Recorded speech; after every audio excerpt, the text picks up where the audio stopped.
doctora en Medicina y Cirugía de la Universidad Central del Ecuador, especialista en Diabetología, Instituto de Nutrición de México, especialista en Biología de la Reproducción, Universidad Autónoma de México, doctor del Instituto de Endocrinología de Quito, profesor de Diabetes y Endocrinología de la Unidad de San Francisco en Quito. Entre sus publicaciones principales recientes está Endocrinol Metab y Diabetología. El relator será el mismo doctor Wilson Miño.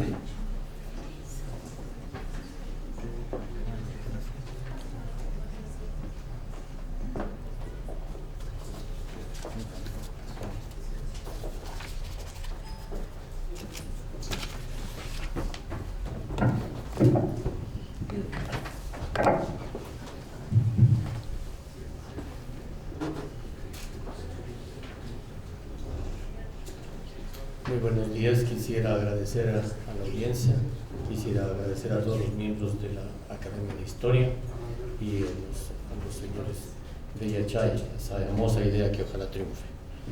Bien, yo voy a intentar presentarles a ustedes una idea. Esta idea es, bueno, ¿qué hemos aprendido de las poblaciones aisladas del Ecuador en todos estos años?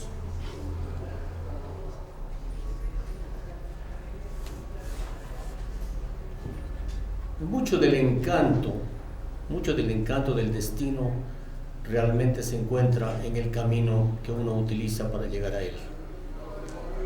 Y para llegar a ese camino, muchas veces uno necesita del aporte de alguien. Ese alguien, en el caso mío, fue el ingeniero Efraín Guevara Sánchez, quien pagó los primeros años de la investigación. Así son las cosas. Hace muchísimos años mi padre decidió simplemente proveer los fondos para esta investigación que ha durado ya 27 años. Una vez que uno tiene los fondos, se encuentra con las barreras. Uno dice, tengo que abrir esa puerta, tengo que entrar en la investigación. El problema es que cuando la puerta se abre, uno se encuentra con unas bajadas que lo que sí sabe, y uno está casi seguro, es de que no van a terminar. Terminarán cuando uno se termine. En todo caso, los aspectos logísticos cuando uno hace una investigación son fundamentales.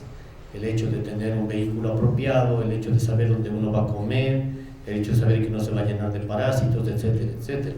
Sin embargo, los aspectos logísticos más importantes derivan de que la comunidad los acepte y de que la comunidad colabore con nosotros. Cuando ustedes hagan investigación de campo, si ustedes no tienen eso, créanme que no tienen nada. La cooperación internacional es fundamental. Aquí pueden ustedes ver los pacientes con el síndrome de Laron en la parte delantera y nosotros que nos creemos normales en la parte posterior. Tenemos desde la izquierda tenemos a Rosenfeld, a Rosenblum, tenemos a Diamond, a Filter representando a varias universidades de Stanford, la Universidad de la Florida y así. ¿Y qué es lo que intentábamos estudiar y qué intentábamos ver? Pues que sabemos que en el sur del Ecuador están aproximadamente 1/3 de la población mundial de personas con una enfermedad discreta, con el síndrome de Laron debido a una deficiencia del receptor de hormona de crecimiento. Aquí pueden ustedes ver, en la parte posterior tenemos a la hermana, al hermano, papá y mamá que no son afectados. Tenemos en brazos a Andrea. Andrea tiene 9 años en esa foto. En la fila anterior tenemos a Alexandra, 14, Edith, 19, Anita, 8, compárenla con su hermanita de 9. Tenemos a Walter en la parte posterior. Él tenía en ese entonces 10 años. Ustedes pueden ver que en esta familia ustedes tienen afectados y no afectados. Los afectados son las personas que tienen el síndrome de Laron.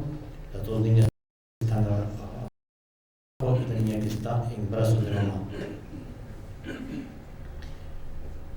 lo importante es que esta enfermedad, el síndrome de Laron, en el Ecuador, representa, como les había indicado, 1/3 de la población mundial.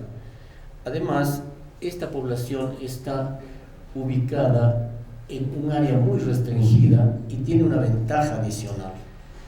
No solamente que es 1/3 ya de una enfermedad altamente homogénea, porque es una deficiencia del receptor de hormona de crecimiento, sino que también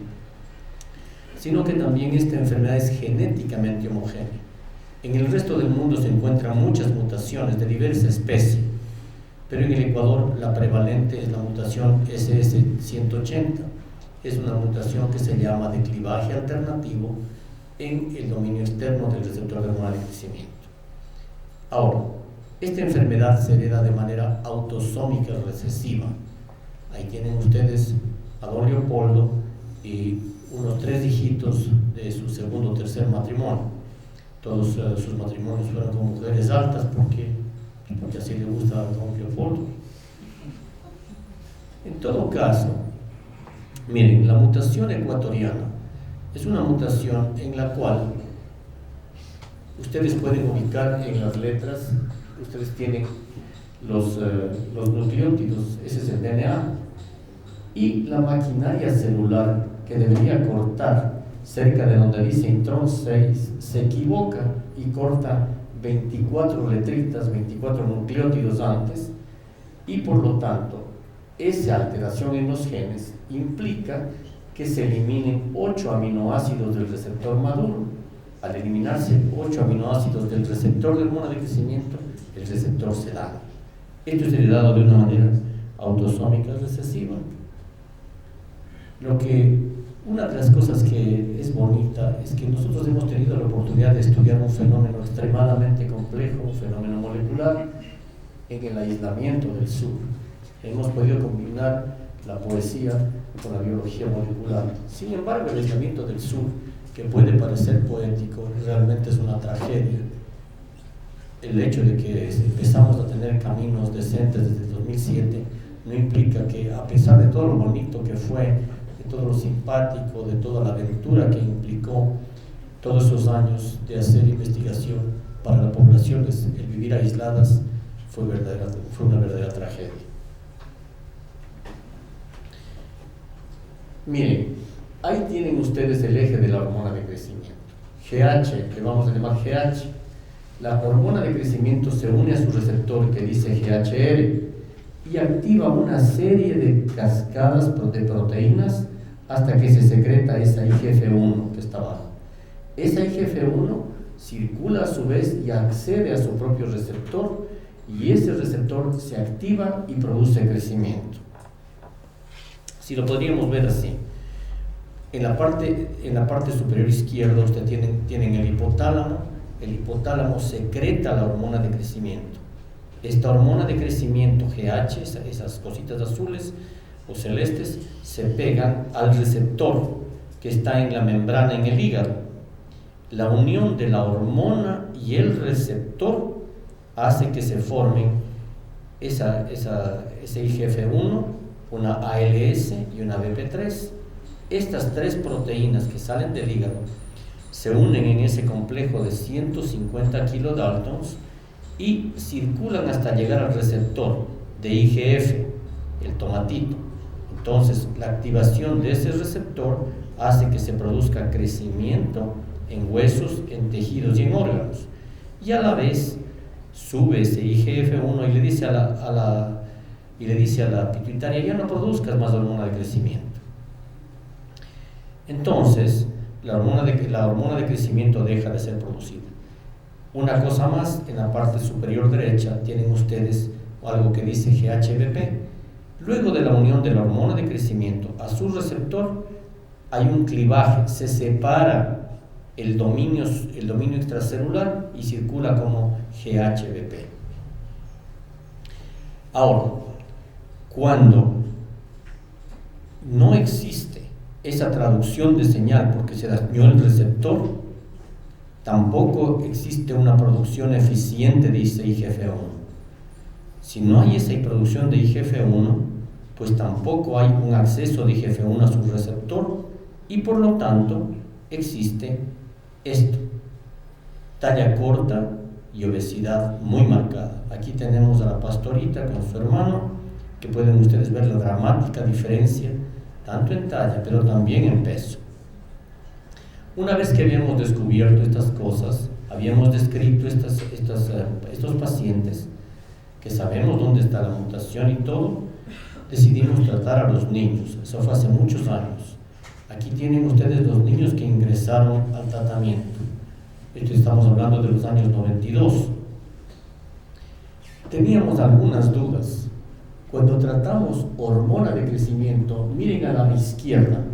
A la izquierda tienen ustedes dos pacientes. Ambos pacientes tienen la misma mutación. El uno tuvo suerte y el otro no tuvo suerte. Gabriel recibió hormona de crecimiento. Gabriela no recibió porque sus padres no pudieron comprarla. Acudieron a muchos lugares y no pudieron comprarla.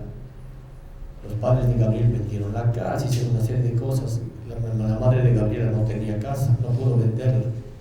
Y esas son las tallas finales con las que se quedarán. Sin embargo, esas son las acciones de hormona de crecimiento en deficiencia de hormona de crecimiento.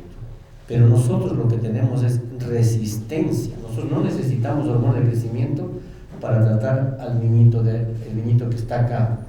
En él deberíamos utilizar IGF-1. En este paciente deberíamos utilizar IGF-1 y lo utilizamos. Después de 2 años encontramos que la mejoría de talla en el tratamiento de hormona de deficiencia de hormona de crecimiento con hormona de crecimiento acá a la derecha es mucho más efectiva que el uso apropiado de IGF en el síndrome de Larolle. Entonces, luego de un tiempo, ¿cuál era la opinión del amigo que siempre me ha acompañado, que es el colaborador de la comunidad, que le decimos cariñosamente el compadre Lucho? La opinión era que, ya ven, mire, saca la lengua, no le gustó al compadre Lucho el tratamiento, está regular nomás, doctor. Entonces, tuvimos la suerte de hacer un estudio en el año 2013, y este estudio salió en el libro del año de endocrinología pediátrica. Y lo que demostramos es, en estas 3 chicas, ustedes pueden ver que la de la izquierda tiene dramáticas diferencias. Las niñas de acá recibieron la dosis que prescribe el FDA. Lo que digo yo el día de hoy es que simplemente con esos resultados el FDA tiene que cambiar la dosis que ellos dicen. Ellos dicen 120 unidades por kilogramo. Está equivocado. Es una dosis excesiva, es una dosis ineficiente y es una dosis insegura. La dosis que nosotros utilizamos es diferente, es la dosis de la izquierda, es uno de los aportes, es algo que nos han enseñado los pobladores, y podemos nosotros decir que gracias a la colaboración de la población ecuatoriana, el FDA de Estados Unidos tiene que cambiar sus políticas y tiene que cambiar su dosaje. Entonces el compadre Lucho ahora sí dice, ya está mejorando, doctor, ya era hora, y me extiende la mano. En todo caso, a través de estas observaciones lo que hemos hecho es elaborar nuestra propia teoría, la teoría del Instituto de Endocrinología de la Universidad San Francisco de Quito. Han habido varias teorías acerca del crecimiento a través de las historias, que las sometomedinas, que las de los efectores duales, etcétera, etcétera. Lo que nosotros mantenemos ahora es de que simple y llanamente existe una extremada y cercana colaboración entre el eje de crecimiento GH, IGF-1, BP3 y IGF-1 y el eje de la nutrición, el eje de los nutrientes, de la insulina y de la BP1. Esta es nuestra teoría. Nosotros, todo el mundo tiene derecho a poner sus teorías, nosotros los ecuatorianos también tenemos, ahí está, y lo hemos comprobado en algunos artículos. Hasta ahora nadie nos ha dicho que estamos equivocados, así que por lo menos sea lo que sea, en crecimiento es lo que hemos expresado. Ahora es interesante pensar que allá por los años de 1937 y 1947 hubo un científico brillante en Argentina, Bernardo Hussein. Bernardo Hussein en algún momento llegó a decir que la hipófisis controlaba la nutrición. y muchas gentes se les rieron, porque era el premio Nobel, todo el mundo lo respetaba, no podían discutir, pero sencillamente no podían probarlo. Esta es una cuestión que está de acuerdo con lo que postulaba Husserl, y creo que hay otros elementos que espero mostrárselos posteriormente. En todo caso, en crecimiento, miren, cuando pensamos en estos niños, tenemos que pensar en la inherente fragilidad que ellos tienen. Ahí tenemos a Víctor. Víctor tiene 8 años. Tiene 8 años y miren ustedes el tamaño de ese niño. Ese niño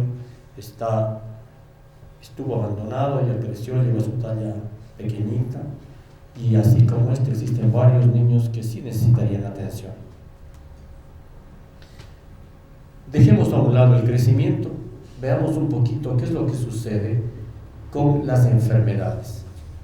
Por 25, 27 años hemos observado estas cohortes, yéndonos cada vez que hemos podido, cada vez que de alguna manera hemos obtenido algún dinero de por aquí, por acá, y gastándonos el dinero de la familia fundamentalmente, hemos observado a 1.600 parientes y algo más de unos 110 pacientes con síndrome de Laron. Ustedes notarán, allá en lo que dice controles, el cáncer en estas zonas está alrededor del 20%. En estos pacientes hemos visto en todos estos años uno, tal vez hay un segundo, pero no había mortalidades. Ahora tenemos una persona que murió en todos estos años por cáncer. Ha muerto de otras cosas, por supuesto, pero no ha habido ni cáncer ni diabetes. Y esto es muy llamativo, porque se supone que cuando hay sobrepeso, aumentan las posibilidades de tener cáncer y diabetes. De este hecho concreto, ahí tienen ustedes las muertes. Han habido muertes, y miren en los pacientes con GHD quiere decir síndrome de Laron también, miren las muertes que han habido de acuerdo a los grupos de edad, y las muertes por cáncer una sola. Con esto nos dedicamos un poquito a investigar el por qué esto sucede. Y hay dos personas que son fundamentales en la última colección de datos. En primer lugar, en la parte clínica, tenemos a Marco Guevara, que los lanzamos en un viaje en el que le dije: no te vamos a decir qué estás haciendo, pero vas a hacer un rechequeo, un muestreo selectivo en varios lugares, y se fue ciegamente a colectar los datos en un viaje que duró en total como 42 días, colectó los últimos datos. Y Walter Long, de la Universidad de Sur California, quienes analizaron los sueros y todos los otros hallazgos. Ahora, fundamentalmente, cuando pensamos en cáncer y en diabetes, vamos a dedicarnos primero al cáncer. ¿Qué es lo que encontramos en estos pacientes? Que tienen un nivel de IGF-1 bastante bajo. Ese nivel de IGF-1 bastante bajo es porque la hormona de crecimiento no se puede pegar a su receptor y no se produce esta proteína. Sabemos que cuando hay una baja cantidad de IGF-1 hay una apoptosis celular más eficiente. ¿Qué quiere decir apoptosis? Apoptosis quiere decir muerte celular programada. La célula se mata a sí misma. Es un elegante mecanismo que tienen las células para deshacerse de los clones malignos. Cuando está elevado el IGF-1, sucede lo que se muestra arriba: permanecen los clones y se forman los tumores. Esta es la teoría de Michael Pollock. Nosotros lo que hicimos es, con los estudios, tomamos esa, realmente fue una hipótesis, la aterrizamos y la pusimos en el plano de teoría. Pero también hicimos un estudio de cometas. Ustedes pueden ver en la parte superior. Digamos que tenemos 4 cajitas de Petri. Ponemos células mamarias, millones de células mamarias, y le agregamos en la parte superior, le ponemos el suero de los pacientes que son parientes de los pacientes con síndrome de Laron, y abajo ponemos a los pacientes con síndrome de Laron, y lo estudiamos a 1 hora o 24 horas luego de administrarle peróxido de hidrógeno. Con esto se producen, con el peróxido de hidrógeno, es un agente muy fuerte, y ustedes pueden ver en esos cometas, que es como el cometa de Halley, que tiene el frente y la colita, hay muchos cometas de Halley, quiere decir que hay muchas rupturas del DNA. Y abajo pueden ustedes ver que el suero de los pacientes, debido al IGF-1 bajo, no permite que haya más fracturas del DNA. Por lo tanto, la segunda cosa que nos enseñan estas poblaciones es que simple y llanamente el IGF-1 bajo ayuda, en primer lugar, a que haya una apoptosis más eficiente, número 1, y número 2, a que haya menos rupturas del DNA. Esas son nuestras dos contribuciones a través de la población. Entonces, miren, es raro, a pesar de que la obesidad en los pacientes, si ven ustedes en las barras, es mucho mayor la obesidad, sin embargo no hay diabetes, pero estamos atravesando un periodo de transición nutricional. En otros lugares del mundo ya puede haber diabetes en estos pacientes porque están mucho más gordos, ¿ok? Pero además notamos que tienen insulina baja. El amigo mío lo que hizo es tomar unas levaduritas pequeñitas, y estas levaduritas las hizo triple mutantes, y logramos ver ¿qué pasó aquí? Y logramos ver que estos dos fenómenos lo que quieren decir es que hay ciertos genes que se subexpresan por la falta de IGF-1. Por ejemplo, tenemos RAS, PKA, TOR, y en cambio los genes benéficos como SOD, la superóxido dismutasa, se elevan. O sea, este fenómeno del IGF-1 bajo se asocia con la subexpresión de genes malos y la sobreexpresión de genes buenos. En los caminos inuit, que son caminos realmente complicados, pero en esencia, lo que ustedes ven en azul, lo que se subexpresa, y en rojo, lo que se sobreexpresa. Aquí lo que hice es ponerles a ustedes los genes en filita, y tenemos hacia la izquierda los genes que están sobreexpresados, y aquí están los genes que están subexpresados. Es interesante porque detrás de cada uno de estos pueden haber 10, 15 productos farmacéuticos. De tal manera que ojalá alguien algún día apoye estas iniciativas y se puedan desarrollar cosas, porque las poblaciones ecuatorianas nos han enseñado de que sí podemos identificar en dónde está la propiedad intelectual y la podemos desarrollar. Entonces, con esto de las levaduras, igual tenemos otra lección que nos están enseñando la población ecuatoriana. Pero aquí no solamente es la población ecuatoriana, sino también las levaduras. Aquí tenemos las levaduras a la mano derecha y los mamíferos nosotros ahí a mano izquierda. Lo que encontramos es que los seres humanos, tanto los seres humanos, cuanto miren, las bacterias, las levaduras, utilizamos los mismos genes o sus ortólogos, los genes análogos en especies inferiores, utilizamos los mismos genes, de tal manera que las levaduras nos están enseñando de que si es que nos queremos cuidar, no nos podemos dividir. Vienen las levaduras y nos enseñan, dicen: oigan señores, olvídense de divisiones entre países, entre continentes, entre razas, entre clases sociales, etcétera, etcétera. Señores, pónganse inteligentes, utilicen los mismos caminos, únanse. Entonces, lo que nos han enseñado aquí también es que las levaduras hablan. Estos seres maravillosos, el síndrome de Laron, con la mutación, nos han dejado todas esas lecciones. Ahora, cuando uno decide seguir, ese no soy yo, ese es el chofer. Entonces se pone la cuerda en algunos lugares, entonces pasa el chofer. Cuando llega al otro lado, sostienen, y ahí puede pasar uno también. Si quieren, pueden hacerlo al revés. Ahora, es verdad que hay riesgos en la investigación, pero también hay placeres. Miren, ustedes tienen la apoptosis arriba, ¿sí ven? Y tienen el menor número de fracturas cromosómicas. Hay personas que dicen que la calidad de vida, lo que uno hace, también influye. Ahora, haciendo una pequeña digresión, en esto también estamos empezando a pensar en el futuro de la investigación nuestra, ¿no? Y les habíamos mencionado que parte del encanto del destino se encuentra en la ruta y en el tránsito que él conducen, pero también el misterio que se oculta en lo común. Vean, fíjense, ¿qué relación tiene esto? La isla de Flores. Ahí está la isla de Flores navegando en el Océano Índico, y en esa isla de Flores está la caverna de Limboa.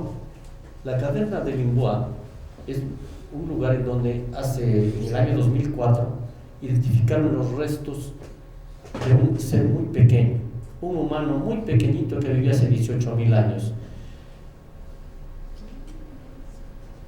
Se llama el Homo floresiensis. El Homo floresiensis, ahí tienen ustedes el cráneo, es muy pequeñito y tiene una capacidad craneal muy disminuida, pero utilizaba las mismas herramientas que el ser de tamaño normal de esos mismos tiempos. Por lo tanto, al encontrar a alguien con un cráneo pequeño, no quiere decir necesariamente que sea menos inteligente. El área 10 de Brodmann, y aquí tenemos, ¿dónde está contenida? Está contenida en esta parte y en este paciente. Lo que estamos haciendo nosotros en la San Francisco con Eduardo Arizaga es que simplemente tomamos unas resonancias magnéticas y estamos viendo precisamente la zona prefrontal. Lo que nos interesa es ver si es que esta zona prefrontal se asocia a mayor inteligencia o no, y nosotros creemos que así es de los datos preliminares.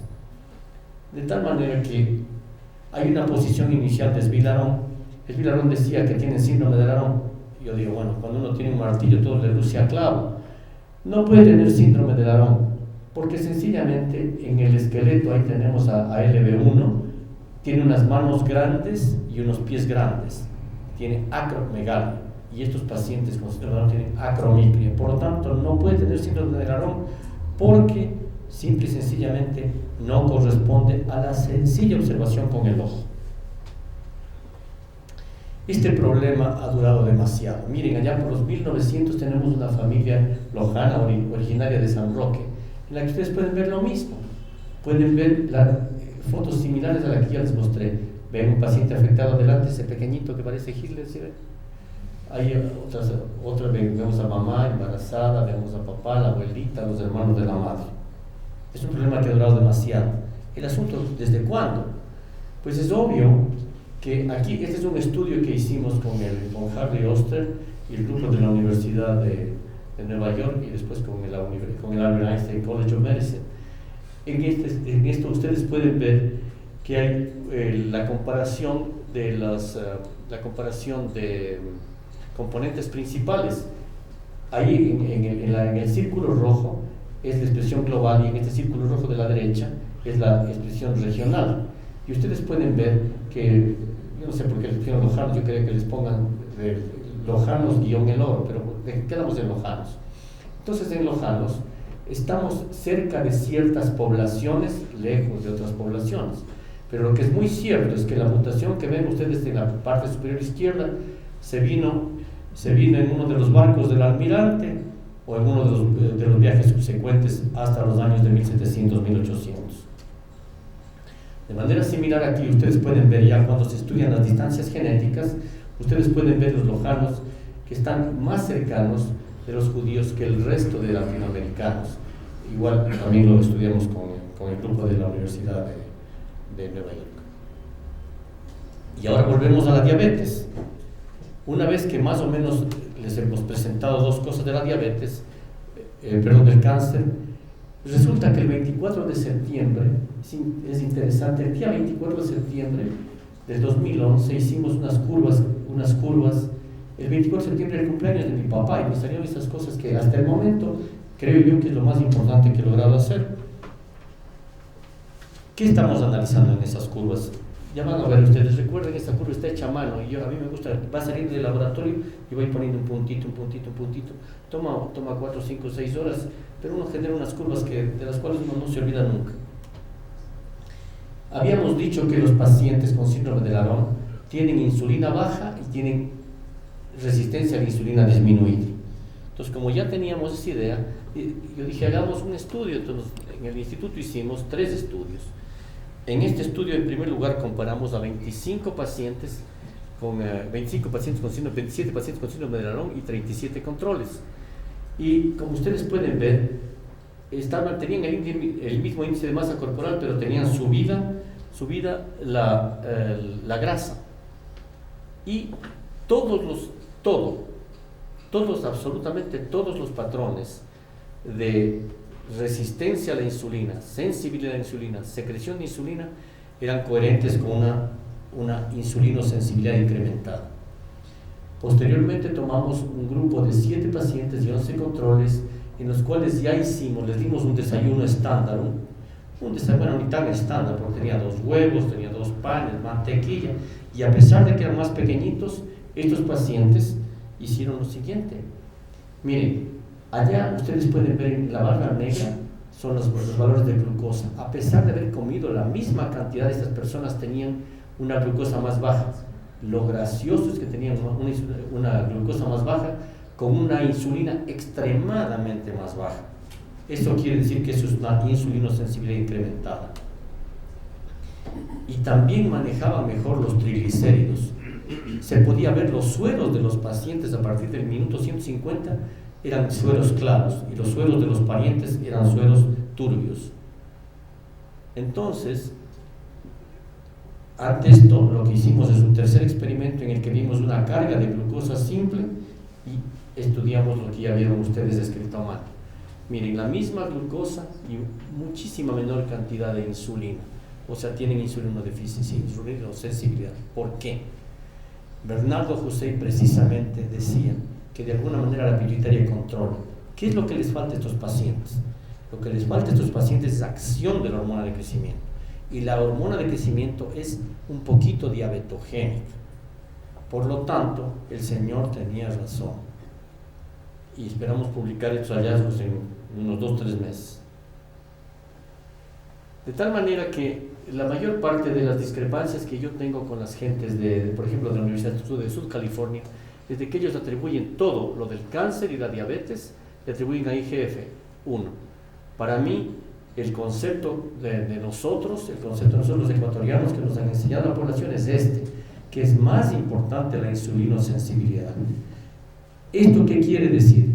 En el mundo estamos enfrentando la pandemia más grande de diabetes y de obesidad, asociado a insulinoresistencia, pero ¿se lo está atribuyendo al IGF-1 solamente? No, tiene realmente, lo único que importa es la insulina. O sea, acabamos de publicar el mes pasado en el Diabetología un artículo en el que nosotros decimos que desde el punto de vista epidemiológico, el factor que conecta la obesidad, la diabetes y el cáncer de interés y de dimensiones epidemiológicas es la sensibilidad a la insulina. Eso es lo que nos enseñan nuestras poblaciones. Okay. Entonces, el asunto es que si tenemos insulinosensibilidad, más nos vale estudiar insulinoresistencia. Y así coinciden las cosas. Ese señor que está allá asomó, ese señor pequeñito me llevó hasta San Miguelito del Píllaro. Hay pocos minutos antes de la foto el volcán estaba silente. Empezó a lo que dicen los locales, empezó a fumar.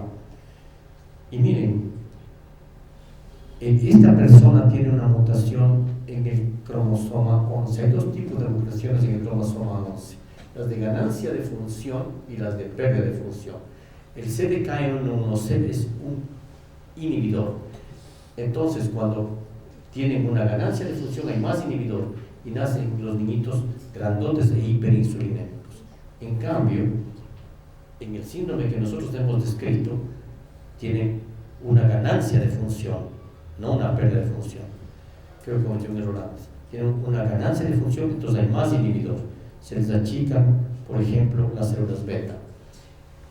Y se daña esta reacción que lo que hace es, fíjense ahí, cuando a una proteína, el cuerpo quiere deshacerse de una proteína, le pega una ubiquitina. Cuando la poliubiquitina la mata.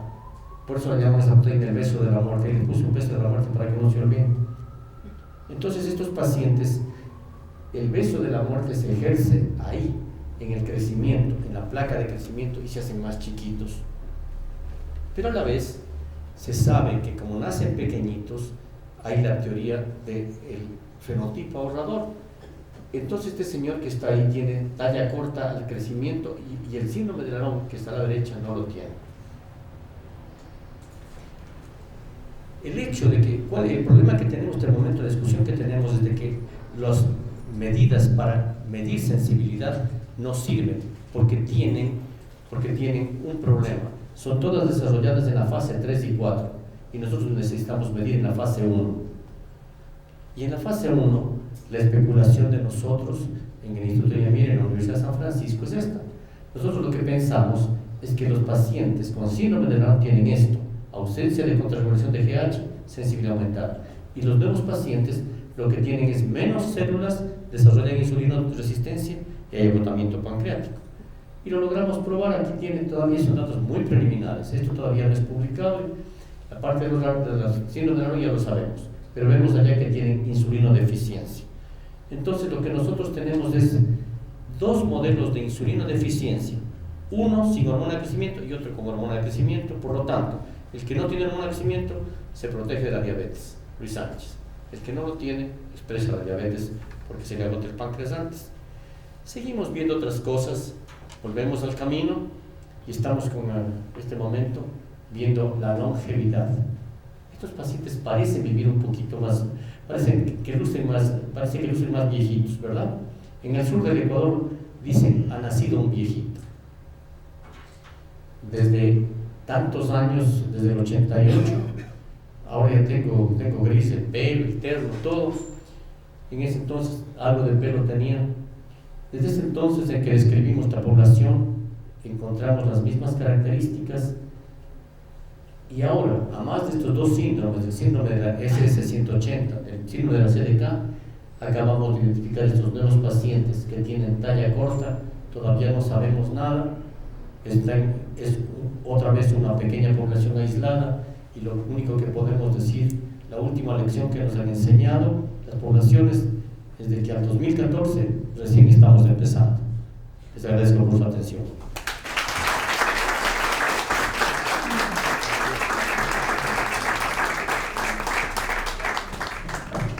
Agradecemos al doctor Jaime, que tiene que ver con los dos expositores anteriores, y es que el doctor Ernesto Samper, secretario general de la UNASUR, en una conferencia que dio recientemente aquí en Quito, introdujo la exposición diciendo: cuando estuve, vengo de España en este momento, de Europa, y fui a dar una conferencia, y la conferencia, los que me recibieron me preguntaron: doctor Dan Samper, ¿usted va a hablar o va a presentar un PowerPoint?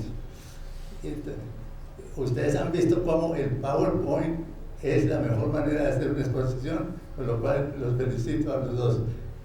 Si alguien tiene preguntas para el doctor Jaime Guevara, por favor. Y bueno, felicitaciones al doctor Guevara, como siempre, excelente en sus disquisiciones. ¿Habrá alguna relación de este tipo de genes con el prevenir el Alzheimer? ¿Cómo te ha ido con tus pacientes a medida que han envejecido? ¿Qué ideas hay al respecto? Bien, es una excelentísima pregunta, precisamente porque está tan orientada que eso es lo que estamos haciendo. Hace 10 días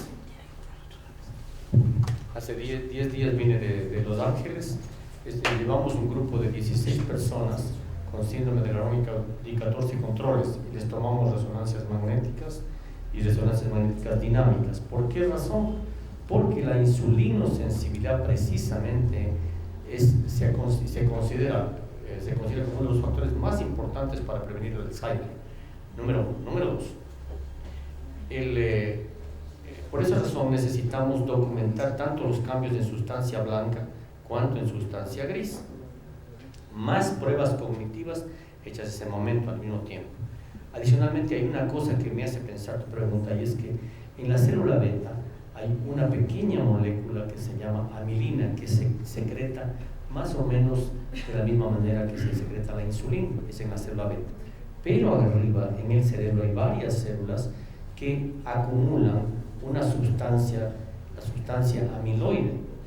Y esta sustancia amiloide existe ciertas características moleculares que la hacen muy similar a la amilina. En el páncreas de las personas con diabetes tipo 2 pueden haber incrementos de amilina y en el Alzheimer existen incrementos de amiloides. Dos cosas que responden aparentemente a insulinosensibilidad y que se acumulan, se me hace que el término que algunas personas han acuñado, que dicen que la diabetes número de tipo 3 es el Alzheimer, a lo mejor tiene algún sentido. Buenos días, doctor Jaime Guevara, ¿cómo está? Mucho gusto. En una entrevista en la que usted habló para el canal RTU que coordinamos precisamente con el canal para usted sobre este síndrome de Laron, usted hablaba de las características de estas poblaciones que presentan este síndrome y también anotaba algo muy interesante, que en ellos había encontrado que son personas muy inteligentes también, adicionalmente a otras características que usted mencionaba. Quisiera usted tocar este tema que es tan interesante, por favor. Sí, muchas gracias.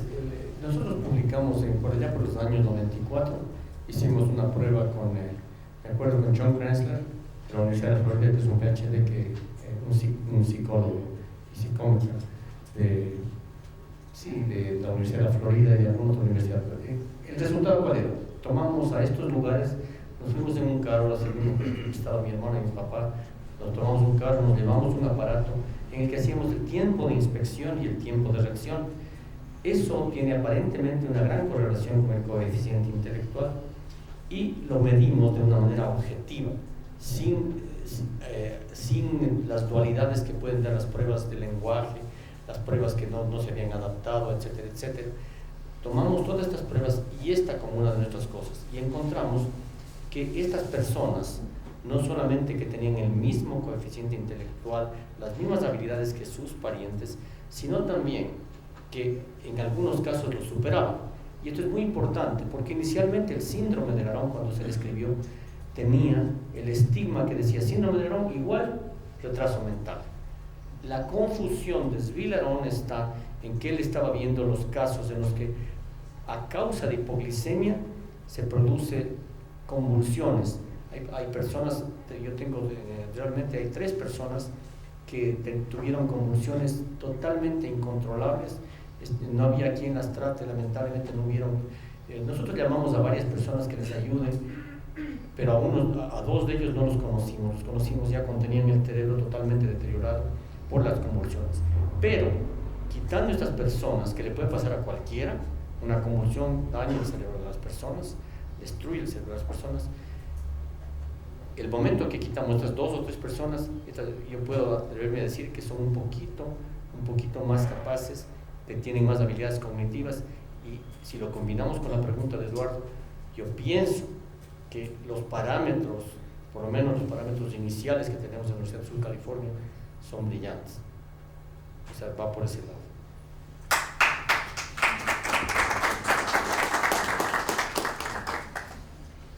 Excelente trabajo. Yo quisiera que por favor nos explicara qué tiene que ver la mutación ecuatoriana con los factores externos. Leí un título de exposición que decía exactamente el aislamiento del sur. ¿Qué tiene que ver el aislamiento del sur con la mutación ecuatoriana? Sí, el aislamiento es fundamental para la expresión de las enfermedades autosómicas recesivas y también para las enfermedades autosómicas dominantes que se expresan en genes impregnados. Pero los genes impregnados los vemos en las poblaciones de aquí de Cotopaxi. La mutación se decae en 1C. En la mutación SS180, el aislamiento del sur del Ecuador, la falta de caminos, hizo que estas personas, yo soy lojano, o sea, nosotros sabemos que toda la vida nos la vivimos aislados del resto del país, y cuando las gentes viven aislados, en algunos pueblitos, cuando llegué hace 25 o 27 años, no habían visto un carro. Así de dramática es la situación. ¿Qué pasa cuando se aíslan grupos humanos? Hay tendencia a la endogamia. La endogamia hace que se expresen precisamente las enfermedades autosómicas recesivas. O sea, el aislamiento del sur del Ecuador, no solamente que es importante, sino que es fundamental. No solo eso, Si ustedes leen 100 años de soledad, lo que está haciendo García Márquez, aquí es interesante, mi hermano Marco hizo unos gráficos que les llamamos gráficos de algunos pedigrís o árboles genealógicos de ubicación. Nosotros tomamos un árbol genealógico de las familias del sur del Ecuador, bueno, no nosotros, Marco, y hicimos también la genealogía de 100 años de soledad. ¿Y qué creen? Ustedes pueden ponerle al árbol, se puede llamar buen día o Romero, Romero, da igual.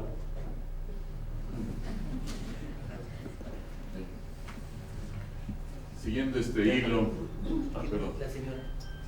Sí, yo he escuchado que esta población que tiene este síndrome vendría de un colectivo, el colectivo judío sefardita, que llegó huyendo por la persecución de la Inquisición desde el sur del Perú hacia el norte del Ecuador, y que posiblemente esa es la relación también del síndrome, ¿no? Sí, nosotros hicimos un estudio que tenía dos partes. Estudiamos los componentes principales poblacionales, uno, y estudiamos las distancias genéticas entre los diferentes grupos poblacionales.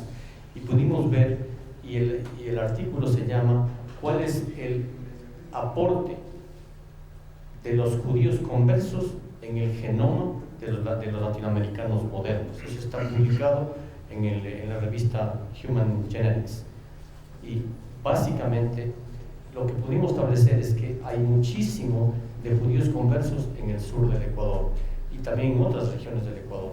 Hay bastante aporte al genoma de estas partes, pero específicamente estudiamos 3 genes, el BRCA1, estudiamos el SS180 y me parece que el A1GA, bueno, me estoy bloqueando en uno de estos genes. Y no solamente encontramos que había presencia de esos genes, sino que adicionalmente a esto, las distancias genéticas correspondían a poblaciones judías. O sea, lo que sabemos es que tenemos una mezcla de todas las razas, pero en el sur del Ecuador hay bastante de judío. Eduardo. Comentaba si podría uno aplicar esto del autosómico recesivo en poblaciones aisladas y sumarle el hecho de la insularización para decir si el Homo floresiensis es un humano como cualquier otro, pero que además de ser chiquito por estas razones que tú has explicado, también por lo que les pasó a sus contemporáneos. Ahí hay unos chanchitos, por ejemplo, que son casi de juguete, hay unos búfalos que son chiquitos, compartiendo con el hombre de flores el mismo entorno, porque hay una discusión sobre cuál es realmente su estirpe, si es que es un descendiente de un Homo erectus, o piensas que será más bien un Homo sapiens sapiens que se quedó pequeño por estas razones. Sí, en la isla de Flores precisamente se describieron no solamente estas poblaciones. Verán, el contexto mundial es el siguiente: hay una pelea espantosa respecto a si el Homo floresiensis pertenece realmente al género humano, y básicamente entraron a decir que sí, que es un ser humano, pero que era un ser humano con una enfermedad, que tenía síndrome de Aarón, que tenía síndrome de Down, que tenía 1000 cosas. Pero el asunto que yo por lo menos les planteaba, decía, bueno, ¿cómo? Ok, aceptemos, ya vamos a decir que tiene síndrome de Down, ya. Ahora explíquenme el elefante chiquito. ¿Qué van a decir que el elefante chiquito también tenía síndrome de Down? ¿O me van a decir que los chanchitos chiquitos no? Pues, o sea, es precisamente el fenómeno de insularización, yo pienso, ¿no? Ahora, justamente con Eduardo estamos estudiando estas cuestiones porque es muy, muy interesante. Yo pienso que estos son seres humanos que fueron sometidos a un proceso de insularización. O sea, se hicieron pequeñitos por razones del contexto. Dentro de eso existe la posibilidad, Eduardo, creo yo, de que los cambios no necesariamente fueron genéticos, o sea, no hay un cambio necesario en la estructura, en la secuencia de los nucleótidos en el DNA, sino que pudo haber empezado simple y sencillamente con cambios epigenéticos. O sea, los cambios epigenéticos a grosso modo son una cosa que se llama las histonas, que es donde se enrolla el DNA, Y dos, una cosa que se llama los patrones de metilación, que son como unas pequeñas bolitas que le pone la célula al DNA. Y eso se puede heredar. Entonces es suficiente con que se hayan cambiado inicialmente los patrones de metilación para que luego se cambia el centro de imprimación, se cambia el centro de metilación y eso se puede heredar. Y así se podría explicar. Ahora yo pienso que estos estudios sí nos van a tomar, si es que vivimos, por supuesto, unos 5 o 10 años. Y son estudios que también son fascinantes, la verdad. Muy bien.